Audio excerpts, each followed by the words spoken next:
Good afternoon, everyone, and welcome to the Council of One's Babylon 5 review. And with me today, I have got my three fellow council members. Hopefully, Zodrider will join us also. But got my good friend Mountains of Elysium, Fiona Wolf, and Classic Comics. And today, we are discussing the episode Confessions and Lamentations. And to those that are in the chat, those that are lurking or otherwise making their presence known, Bureau 31, good afternoon. Thank you for being here. Appreciate it as always.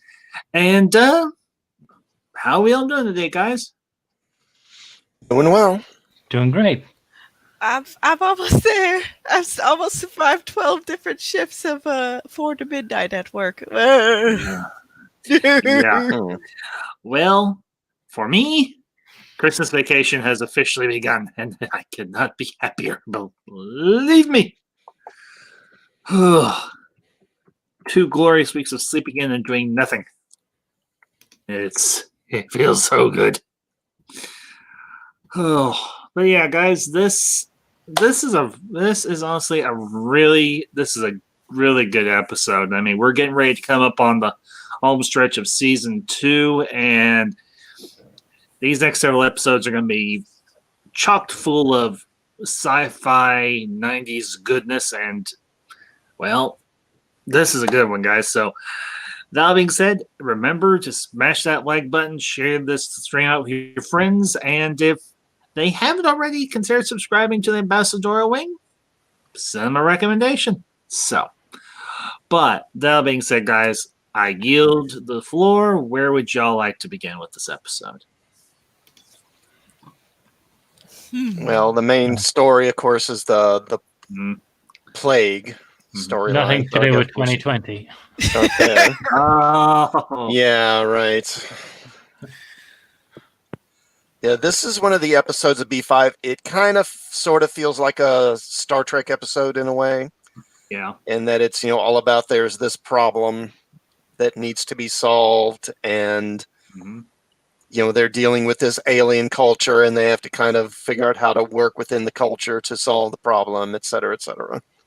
The Angel of Droppa, or whatever. Like, oh, no. It's like the Grim Reaper of Droppa, rather. Yeah, the Dark Angel of Droppa. If you aren't good, the Dark Angel of Droppa will come and take your fingers and your life. But really, these guys were dealing with it even before this season started, though, based on what the Dr. Lazarus was saying. It's like, oof. So they were getting killed off behind the scenes and nobody knew because of how their religious stuff worked. Right. Well, and correct me if I'm wrong, but isn't this the episode that starts... No, this is the episode that starts with Franklin and Dr. Lazarus doing the out there in the... No, wait a minute. Isn't this the episode where Sheridan and Delaney are talking about their respective news organizations? No. No. Okay. All right. No, I think that's in a couple episodes. My bad. Couple wires crossed. I think this is the one where Lanier spent 2 days cooking dinner. That's right. Yeah, this is the one where poor Lanier spent 2 days fixing dinner for everybody, and poor old John, God love him, falls asleep. Well, he was really tired after working.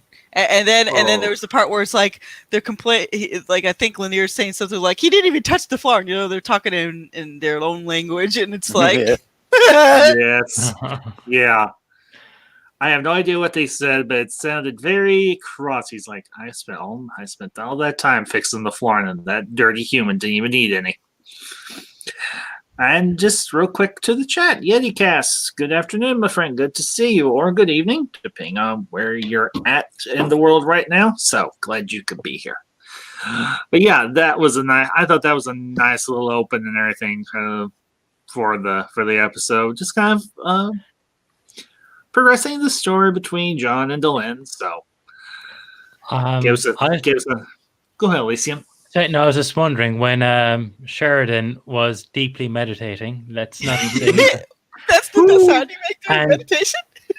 He shouted out in memory of the 9 and the 1. I just wondered, was that because of some Minbari ritual and he was just saying it out in English, or was caution his mind as he was Meditating. I read it as him just kind of repeating the last thing he heard or something like that. Yeah, I think Classic's got a good got a good guess on that. And to the chat, a face and a name that hasn't been seen in any stream for a while, Mr. CCDV. Good afternoon, my friend. It has been a while, and it is good to see you. Hope you are feeling much better, and thank you for popping in. So, yeah, honestly, it was a little scene, but it gave us some much needed humor because this episode, as we've already kind of alluded to, is very heavy. I mean, and it's hard. It is a hard episode to get through, particularly when it comes to the young girl and everything that they encounter in during that episode, particularly Delenn. So the young Markhab.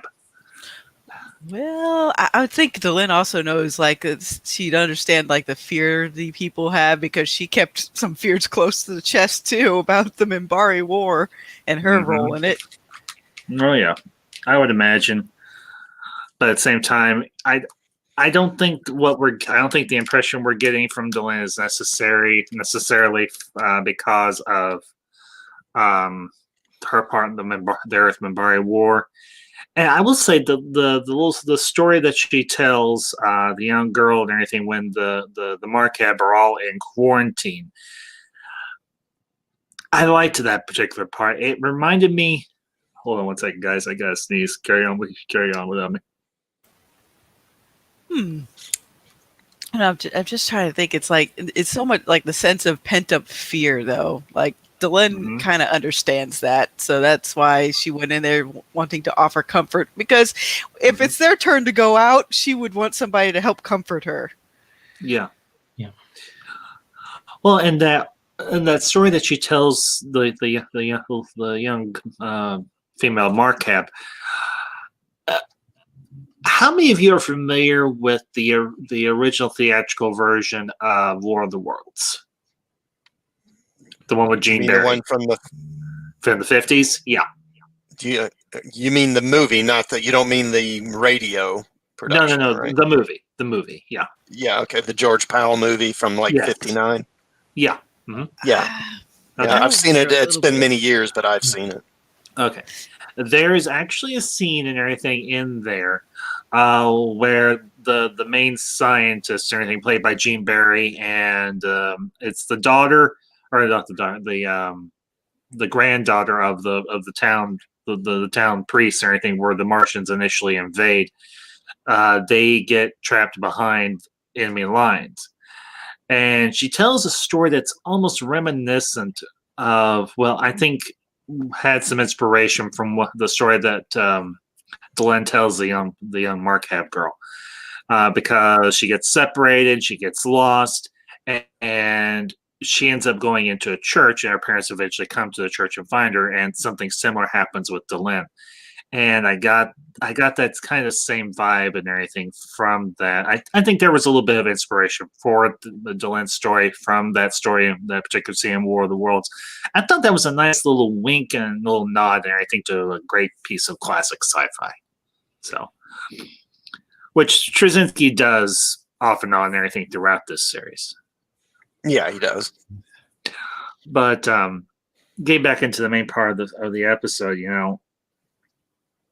you've got a virus that has a certain stigma attached to it, everything with the Markhab, and it's their own. The doctor's trying to be reasonable, and the Markhab ambassador is being an idiot. Let's just call it for what it is. The guy's being a somewhat zealous in his response. He's like, perhaps it is you all who are immoral, and we are the ones who are being tested. And I'm thinking, you idiot, this has nothing to do with morality. It's a freaking virus. I wonder how much of that is he's going on what he was told from his sources. And someone from outside is then trying to tell him, no, you're wrong. And he's just doubling down and going, no, I wouldn't be fed false information. You're obviously trying to do something. And he's scared, so he's going to go with what he thinks he knows. Yeah. So I wouldn't be too harsh on him, even though, he was being an idiot. Yeah, and that's entirely possible too, because this is an ambassador. He's going to take his marching orders from the government that he's the Markab government that he's representing and everything. And of course, this was an AIDS parable when it was originally aired back in the early 90s. But in the current context, it certainly has I certainly looked at the episode differently when I was watching it. Yeah, I kind of did myself and everything, and I don't think there's necessarily an error about that. So, but you know, you've got to be candid and everything. How everyone reacts, and particularly those within the Markab population there on Babylon 5, they have lived with this legend of the island of Dratha for the majority of their lives. So that event has become part of their social context, and they can't help but think, "Oh crap, we've done something bad, so we're being punished for it." And they've been pigeonholed, and they've kind of been, let's see, how do I want to word this? They have been pigeonholed by their own their own government, and that's unfortunate. They haven't shaken this idea that it's an act, it's a divine act, and everything that has brought this virus back. It's just a normal part of it's a normal part of nature. Viruses return, they mutate. I mean, Franklin says it himself. The one thing that I found really interesting in this episode was the fact that Franklin and Dr. Lazarin, the Markab doctor, which I think he made allusion to a couple episodes previously, the two of them are trying to be the rational ones, trying to look at this from a scientific perspective, but Lazarin is also looking at this and looking at this from his own perspective, from his own context, and trying to get Franklin to see what he's trying to say. And I want to know what y'all think or anything about how the two of them interacted and Franklin's reaction to that. So, well, I think Dr. Lazarin is, he's trying to respect his people's cultures. I suspect he doesn't agree with a lot of it. Mm-hmm. And I think he's frustrated by that. And one thing occurred to me when I was watching it this time, which this is the first time I've watched this episode in quite a while. Yeah. And something that occurred to me that hadn't occurred to me before is I think, at the end of the episode when Lazarin volunteers to go in and do the autopsy on the body, I think he's doing that. I think he's doing that to deliberately expose himself to the virus because he knows they need to see, Franklin needs to see the virus progress in real time in order to understand how it affects the body. And I think he goes in there deliberately to expose himself so that can happen. That in this episode kind of showcases they could have asked other medical communities for help a lot sooner, but their stubbornness, got in the way. They could have probably figured out a cure a lot sooner. And instead it just progressed until the whole entire population died off, except for maybe a few outliers. Yeah, unfortunately. Well, what happens on the station itself is just as tragic as anything else because you've got all the other alien species, you've got humans, you've got the anti-alien groups and everything. They're on B5 that have their members and everything that are causing trouble in and of itself, and it exacerbates things, and it drives them to just say, okay, we're just gonna go into isolation, and Franklin's like, if you do this, you're going to kill everyone. Don't do it. For the love of, okay, he didn't say for the love of God, but he's like, don't do this. And, Go ahead. Oh, sorry. No, I was thinking that I believe they found that the virus was airborne. And Mhm. even if they kept them separate, because one quarter didn't go into quarantine, they stayed outside of the quarantine, and yet they all died as well. Yeah. So I think, unfortunately, yeah, Franklin was right. If it was touch or wasn't airborne, doing what they did just ensure they died Faster, or before they faster. could make a cure fast enough. So And yeah, Garibaldi did say, but getting involved together would save them, would prevent them from not just the other human anti-aliens, but most other groups were beating on them. And fear, because they were afraid of getting the disease, which made no sense if they were walking up to someone who was infectious and hitting them, not wearing masks or Mhm. were using hand sanitizer, Not distancing. no social distancing. Yes. Well, I do think that, putting them all into that enclosed space, while they probably would have become infected anyway, that probably accelerated the process. And, if they hadn't been, then he might have, there might have still been some alive and when he came up with the cure. Right. I actually mentioned it on the Lurker's Guide, and one of the things they said, they brought every Markeb to the med lab for testing. And they Mhm. said, shouldn't they have gone to the individuals themselves with testing teams? Because getting everyone in together into one place pretty much sealed their fate anyway. Ever before, That's they a good point, self-quarantined. yeah. Yeah. But Well, one thing to consider, though, is if it's separate medical teams going out to all the Markabs, that would take longer. That's true. So, and they were kind of on they knew they were kind of running against the clock, so that might have been able to justify it. Yeah. You just don't know at that point. And like nothing to do with 2020, people don't know what they're dealing with. So they're winging it the best they can, and Yeah. wrong decisions are made, but they're not made maliciously. Yes. I think that's one of the keys to this episode and everything, because Sheridan is trying to be rational and reasonable with everyone in this part, and he's like, I want to help. We need to do the right thing for the Markab. We need to do the right thing for the general population. And the key to this whole thing is the fact that this takes place in essentially a giant tin can out in the middle of space. So they can't really open up anything to let in fresh air because there is no fresh air. Now, the thing I do find interesting about this is they do a little interesting piece of world building and bringing up the fact that biologically the Markab and the Pakmara are similar. And I thought that was a nice little touch and everything. I want to get y'all's thoughts on that. Did you like that piece of world building? Did it feel organic? Did it feel like it was forced or what?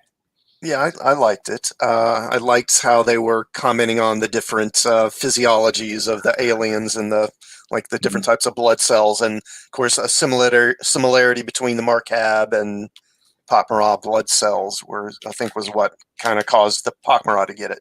Although personally, I kind of would have thought that the Drazi and the Pakmara or the Drazi and the Markab would be more similar. Because I don't know, the two of them kind of look vaguely similar to me. I guess because neither one of them has noses. Yeah. Oh. No, sorry, I was just thinking. On Earth, we have modern day. Ooh, I think we lost the ambassador. Oh, where'd he go? We lost him. Actually, I suppose I'll continue. On Madagascar, many animals have evolved with no relation to other animals, similar features. There's animals that look like hedgehogs, like cats, like other mammals in other parts of the world, but they bear no relation, even though they look pretty much exactly the same. And I Kinda think like, that's what happened. I was just like kind of like lemurs and monkeys, I think. Something like that. And so the Pakmara and the Markeb coming up with similar biological how-tos is very plausible given the size of the universe. Like Yeah. eyes evolve the same in every species. Mambari and humans have similar blood, I think. Yeah, I Close think enough to merge. Sorry. Straczynski just seems to have it in for the Pakmara. I mean, how many episodes are there of Babylon 5 where there's the line, "We found a dead Pakmara"? It seems like yeah, there's you quite a notice that few. too. But You what's notice funny that is they make perfect rangers because nobody gives a crap about them. Yeah. Yeah.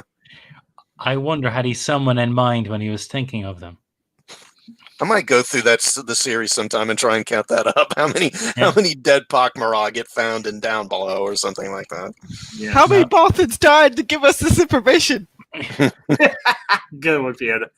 Yeah, and sorry about that, guys. Just had a little glitch and everything. It happens, but yeah, Lisa, you brought up a really interesting point and everything about how in certain ecosystems and everything, whether it's on a single world or in an entire universe, you can have species that will evolve similarly. And the thing I will say is, I do see a biological similarity between the Pakmara and the Markab. I think it's more in their appearance and everything. Obviously, we couldn't tell their biology; that would need to be explained and everything. But I think you see more of a similarity between species with the Drazi and the Narn and everything. In their appearance and in their demeanor, they both seem to come off. They seem to have a similar evolutionary link. Now, I do want to ask you one thing about that story that Delenn told the young Markab girl, and when she's there in the temple and she sees the guy, the man that's so bright that she can barely see him. Did anyone get the impression that was a Vorlon that was watching over her? Either that or maybe some vision of Valen, which Yeah, knowing who Valen is, that's like, that's a possibility. But I got the distinct impression that was a Vorlon, not necessarily Kosh, but a Vorlon outside of their encounter suit, or maybe it was Kosh for all we know, and that's why he has such a strong connection and tie, a strong connection to Delenn. And go ahead, Lysian, please. Sorry, he would have known she was the one because Valen would have informed him. Isn't this the first episode where Valen actually gets named? Yes, I think it is. I think there's because during the dinner scene at the beginning of the episode, and okay, I'm gonna bring this up.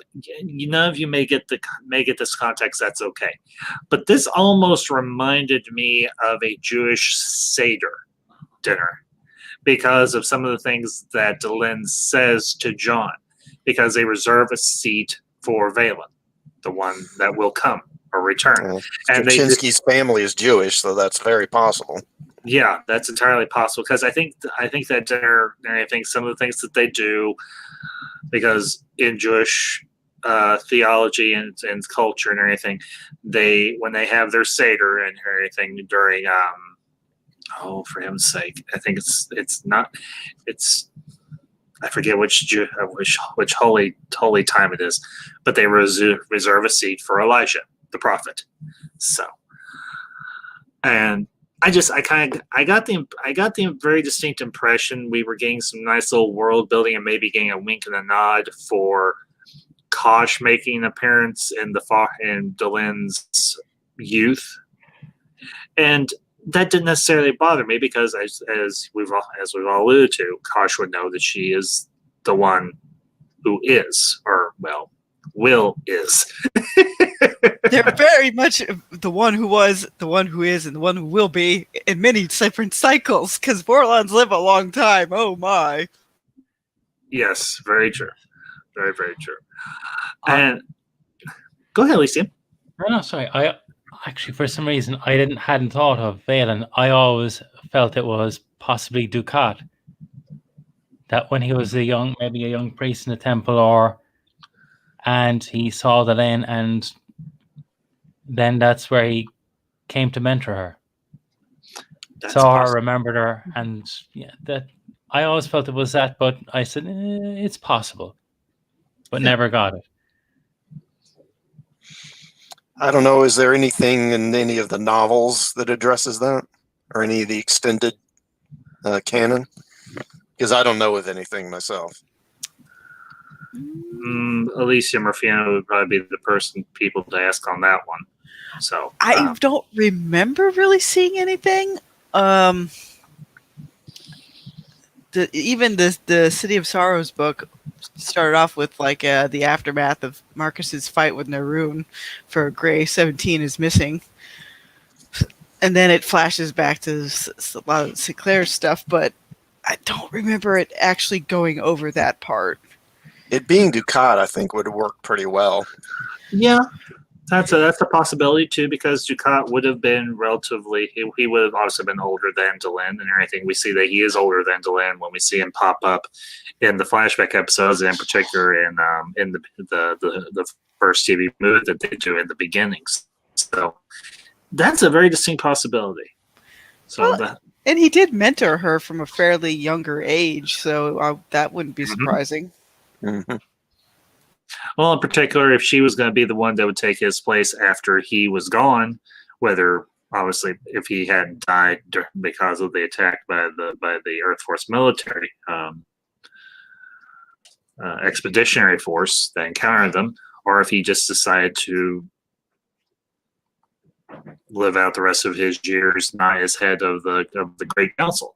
So you would want somebody that had worked with you or had learned under you for a great deal of time and everything. And if Ducat knew her lineage, which this is a mild spoiler for a show that's over 20 years old, she's a descendant of Valen.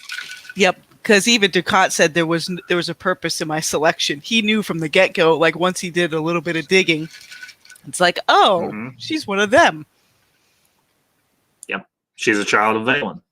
So, but, there was one other little plot point and everything I wanted to cover, and we can get back on the whole thing about the virus. That exchange between Delenn and John when she's gone to him and said, "Look, me and Lanier want to go into the quarantine zone, and we want to be able to comfort and aid them." And she's like, because pretty soon we all may need comforting and compassion. And I think she's not just talking about the possibility that everybody on the station might catch the virus, but of the situation that is about to hit them. Everything with the shadows and the shadow war. So, but that one line, she's like, "We will see each other again where no shadows fall." And he says, "The next time you see me, call me John." And I thought that was, did you all feel that scene was particularly forced, or did you feel it was fairly organic in the progression and evolution of their relationship? No, I think it's pretty organic because you go through the initial stages of meeting somebody, and then once you get on a first name basis, like that's another milestone. No, yeah. At least that's how I see it. Yeah. Elysium, classic. What about you? I felt it was a little bit forced, just because it's not like Delenn or the other Minbari really take any interest in any of the other aliens as far as things they may be experiencing. So it felt like it came a little bit out of nowhere, but I guess you kind of attribute that to Delenn not being, she's clearly not like other Minbari now. True. I Well, you felt a see where lot that- of Go ahead. a lot of Delenn is she's now been rejected by her own people. She's essentially been quarantined herself. Lanier is pretty much the only That's one who true. treats Yeah. her with respect. And so she sees in Sheridan somebody who will stand up not only to everyone, including his own government, to do good for people. So I think it's very natural she latches onto him because he sees how much they're fighting, getting Franklin to fight for a cure. I think it was very organic that she latched onto him. She felt she was going in to die. Yeah. And Very she just broke down all of her barriers, all the culture, everything, and let him in. And I think that was pretty organic, and I really enjoyed that scene personally. Yeah, and well, and you both, Elysium. Well, all three of you hit on something. Delenn at this point has been pretty much ostracized by Minbari society. There are only two other Minbari that will actually give her the time of day and treat her decently. One's Lanier, obviously, and one is, well, he'll be popping up in a couple episodes. Her old teacher, what's his name? Drawl. Thank you. Yeah, because we'll be coming up on that episode here in a couple of weeks. Although Rathan, the one that is teamed up with Sinclair while he was doing his Ranger 1 duties, he seems pretty open.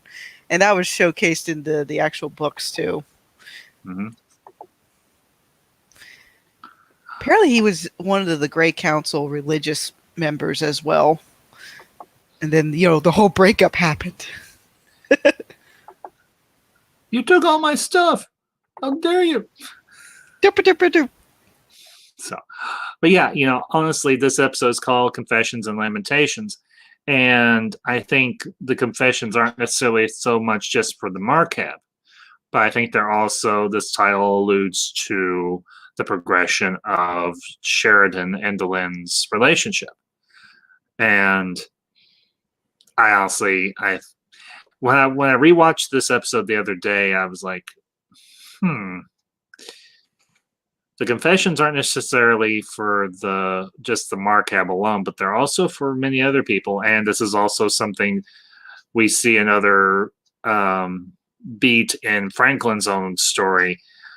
And Lazarin's there in the med bay, and he's like, that's your third stem tonight. He's like, those aren't good for you. Yeah. I know this is something we've hit upon before, the whole allegory with the stems and Franklin becoming addicted to them. But it shows a thread that's being continued throughout the story, throughout the series. And obviously that will culminate in season 3 and everything, if I remember correctly. And it's just those subtle little moments in the episode where a plot line is carried through and it's done well. So, yeah, I agree. I think, they do an excellent job, Straczynski really does an excellent job of building up that storyline, because we have, one medical crisis after another. We've got the constant flow of Narn refugees in, which is keeping him and his staff overworked. And then this mess happens. Yeah. And I'm looking at a little bit of the noteworthy lines for this episode, and the part where Lazarin says, sometimes the test is not to find the answer, but to see how you react when you realize there is no answer. Because there's not always an answer to everything in life either. Mm-hmm. Yeah, I would totally agree with that, because honestly, that in many cases in life, it isn't trying to find an answer to a situation, because there always isn't an answer. It's seeing how you confront a situation that's really the true test, and how you overcome it or come through it. And we'll see that in a few episodes with the episode Come the Inquisitor as well. Because Sebastian is deliberately brutal in that episode. And no normal person can survive that. It takes someone of extraordinary will to come through that situation unscathed. And I think for everybody on the station, seeing what happens to the Marcab is absolutely gut-wrenching. I mean, when they finally discover a cure and they go down there to the quarantine area, and Sheridan asks, or I think it's either Sheridan or Garibaldi asks, has there been anything? And one of the guards is like, not for several hours. And you almost have this sinking feeling in your gut, like, oh, hell, this cannot possibly be good. And it's just absolutely, as I said, gut-wrenching to see Delenn and Lanier walk out of that chamber and all those dead Marcab on the floor.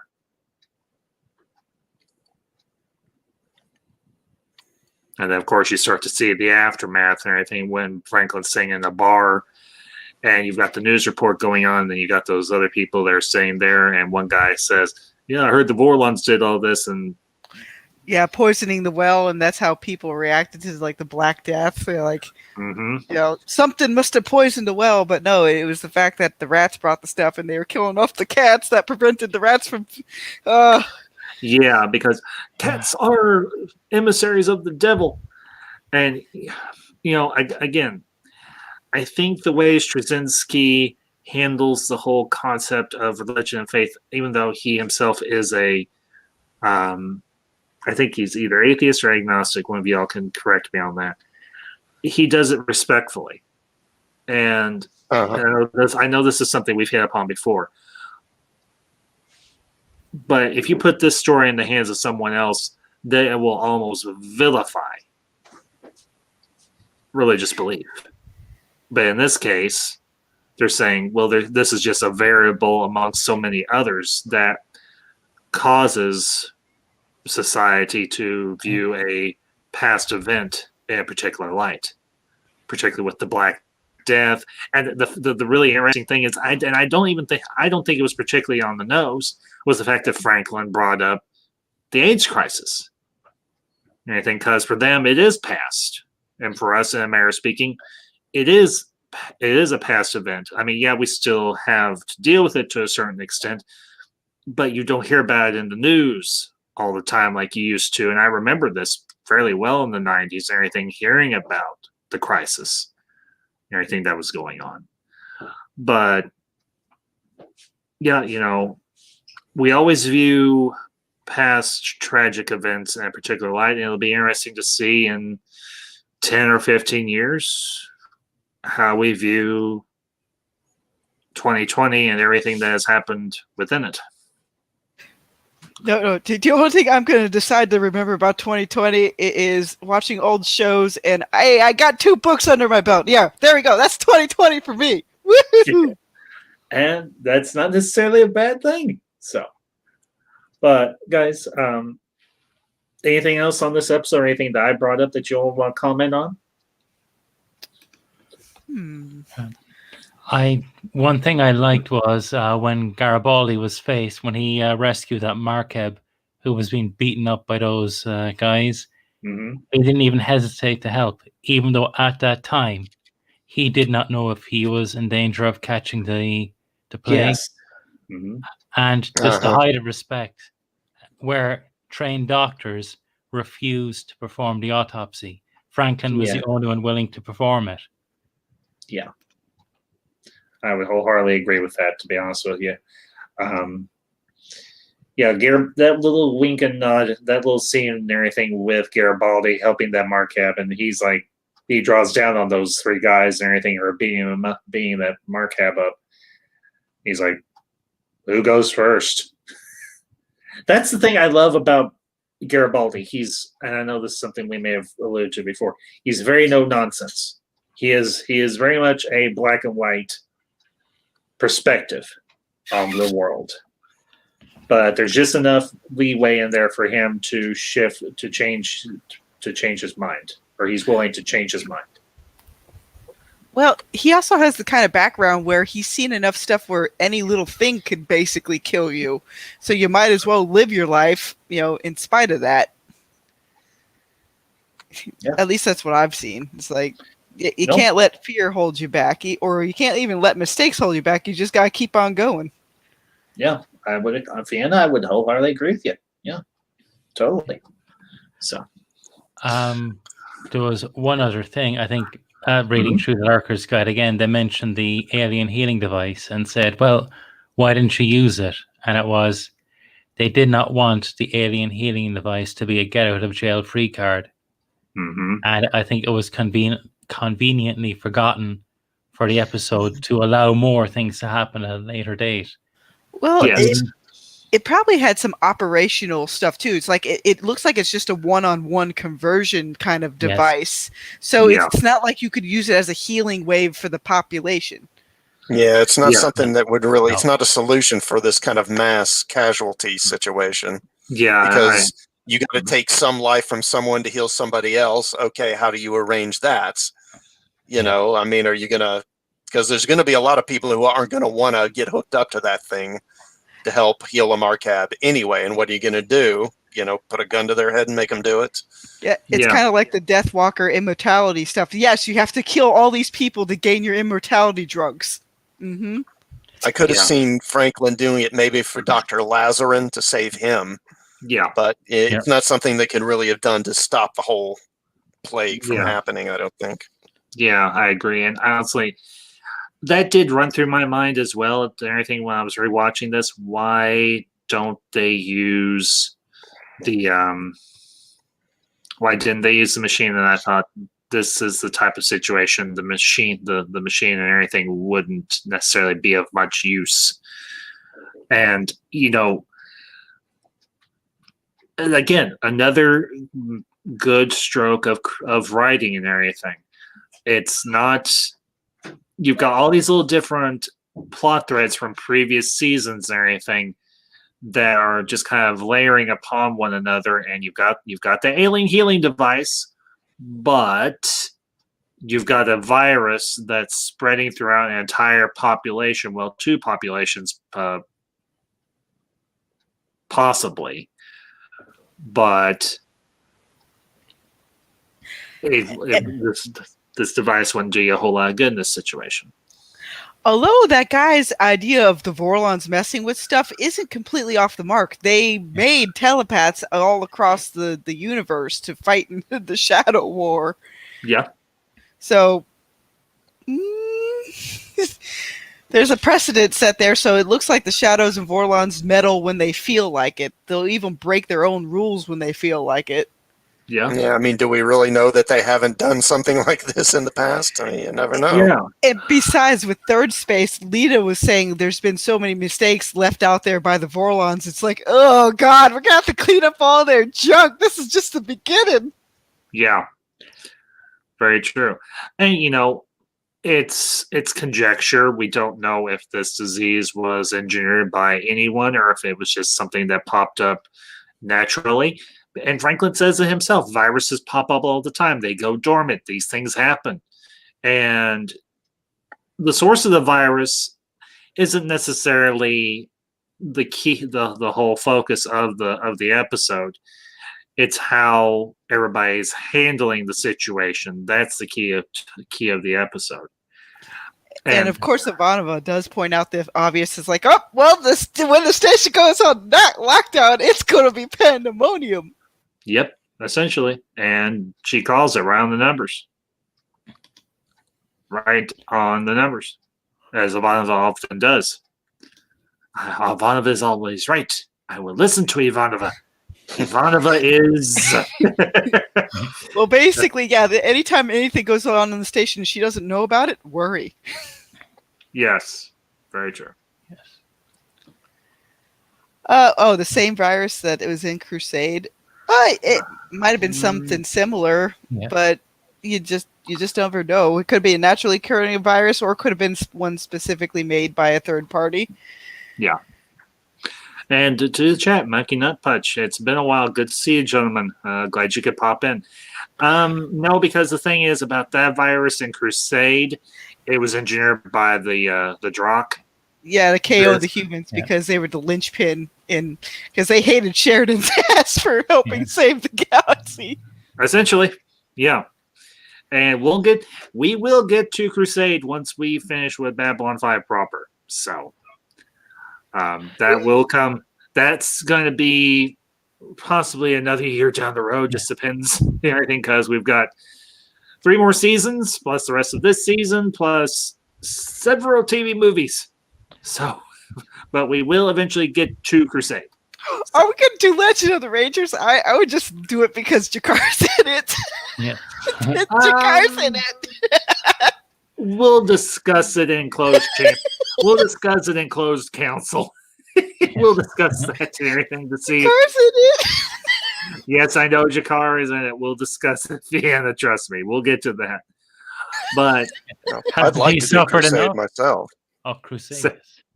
say one more time, Classic. I said I'd like to do streams on Crusade myself. Well, we're going to cover Crusade, but Vienna was bringing up Legends of the Rangers.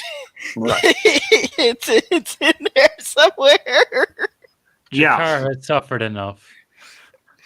Yes. Oh man. Anyway. All right. Well, guys, is there anything else in this episode that we didn't hit upon that you want to go over? Hold on one second. I forgot to mute my phone.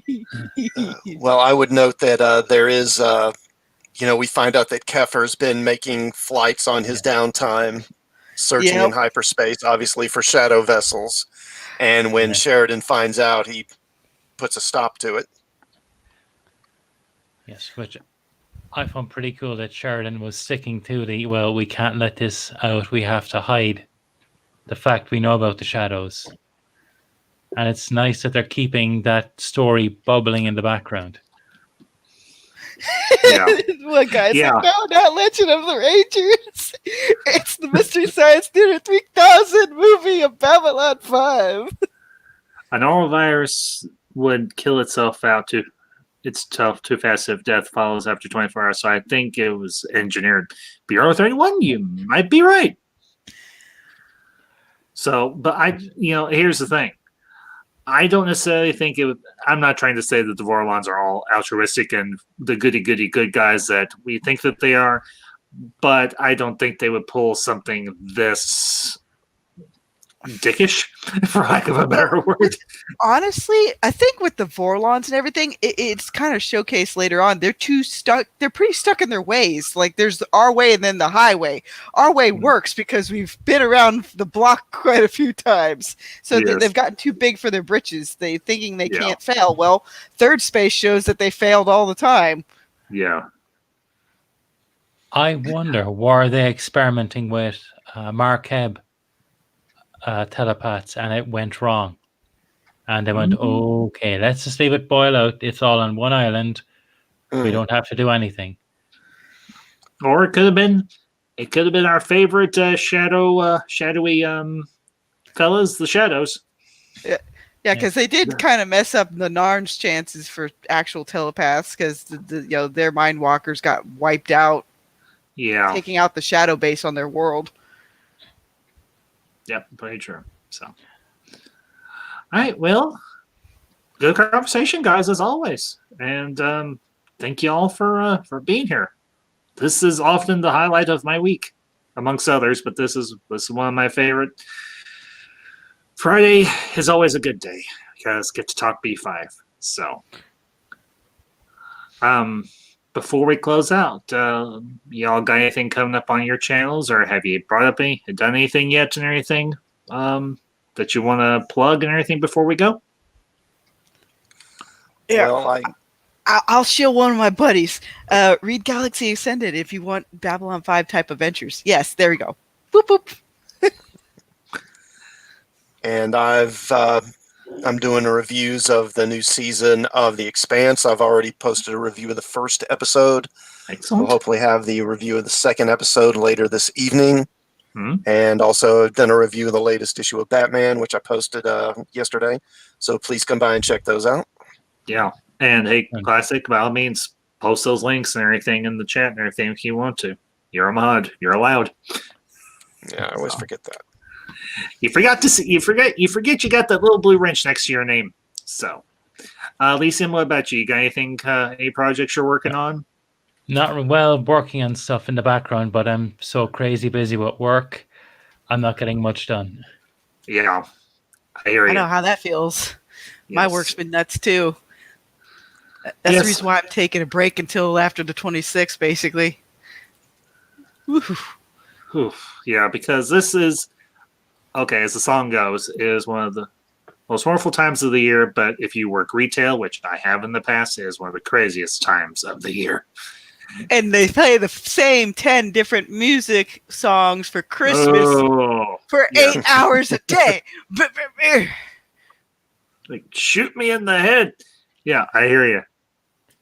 One of my first jobs was working as a display, sitting under the intercom playing panpipe Christmas music. It just took a few hours and I was in a murderous rage. Can't say I blame you.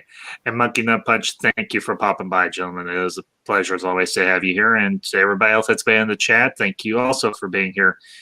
This channel, this community is nothing without you. And I appreciate all of your support. I appreciate y'all tuning in for these streams that we do every week and everything. And we're making ground. And I'm happy to see it and everything. Word's getting out about what we're doing here, and I'm happy to hear it. You know, I'm getting comments on old streams and everything saying, "Hey, thank you for covering this show. It's nice to know that somebody still is." Well, that's what the ambassadorial wing is about. Talking about the things we love, the things that unite us and get our blood going and everything. Talking about stuff that we love rather than bashing on everything that we feel sucks. Even though there are things that do stink. But it's more fun to talk about the stuff we love. Everything. Yeah, otherwise I'd be stuck doing 50 videos of like, oh God, they're killing Superman some more. Dang it. Yeah, So, I hear you. Yeah. Well, as for me, the ambassador, your humble host, I am working on putting my final edit of part 5 or episode 5 of Ray Who. And I think that will be later today. It might be a little later in the evening, but had the in-laws in to visit, but I will get part 5 out to you and everything. And I might actually premiere that tomorrow, because tomorrow I'm kicking off officially my Christmas vacation and going to be doing an extended edition of Afternoons with the Ambassador. We are going to do a live watch along and review of the season finale of The Mandalorian. And from what I'm hearing, it was a banger. And then also going to be doing a second watch party. This will be a double header and everything. We're going to watch the great Christmas classic from the 1980s, National Lampoon's Christmas Vacation. And we're going to do some Christmas karaoke. So grab yourself a gallon of eggnog and come on by. We're going to sing some Christmas carols. We're going to have some fun. I do want to do a quick plug for a fellow channel, Enosh Fett over at the Poindexter Lounge. This Sunday, he and several other channels are going to be doing an online event called Deck the Halls of Justice, where they're going to be doing mini streams throughout the day and everything. They've pretty much got the schedule from like 8 in the morning to like 1 a.m. And they're going to be doing these streams, raising funds for the American Suicide Prevention Foundation. And Enosh has landed, quite to be perfectly candid, a huge interview. He's going to be interviewing Ray Fisher from the Justice League. So that will be at 1 p.m. Central Time, I believe. And I will be in the chat and everything, making sure no little naughty little children decide to try and come in and cause a bunch of drama. And I do want to send out a quick shout out to the chat, Pastor G and our good friend LDG Pixels. Good to see you both, gentlemen. Glad you could pop in. For those of you that will catch us on the replay, make sure to leave your thoughts down in the comments section and let us know what you thought of this episode and everything, what you liked and everything. And again, thank you all for being here. very much appreciated. So I will, and that stream tomorrow afternoon with me will start at 1 p.m. Central Time, and we'll go till we're done. So I know I haven't done many installment, just non-Babylon 5 afternoons with the Ambassador in a while, and I wanted to bring y'all one that was kind of special because this is the season finale, so season 2 finale of Mandalorian. And from what, as I said, from what I'm hearing, it's going to be a humdinger of a ride. So I'm trying to hold off watching the episode until tomorrow, but I can't make promises. I'm a hardcore Star Wars fan. So, but that all being said, folks, you all, and one more thing before I go. I got a word from Superior Hero Reviews, Cody and Colin. They're having to reschedule their review streams that we've been doing the last couple of weeks of the DC animated films. This week we were going to do this. Well, tonight we were going to do Wonder Woman Bloodlines. We're rescheduling. I have not heard back from them, but we're probably going to reschedule it for later this weekend. So I will keep you all abreast of that. And one other little note. I have reactivated and restarted my account on Facebook. So we're going to start streaming live on Facebook. And I'm looking at possibly also linking my channel to Twitch. So I'm going to be doing some streams on Twitch as well. So if y'all want to migrate over or anything, you can find me under Alan Nerdenson on Facebook. You will find the brand new avatar and everything. You see that, you found me and everything, send me a friend request and I will friend you back. So, but that all being said, folks, you all have a great night or a great afternoon wherever you're at. And until next time, these are the ambassadors signing off. I have always been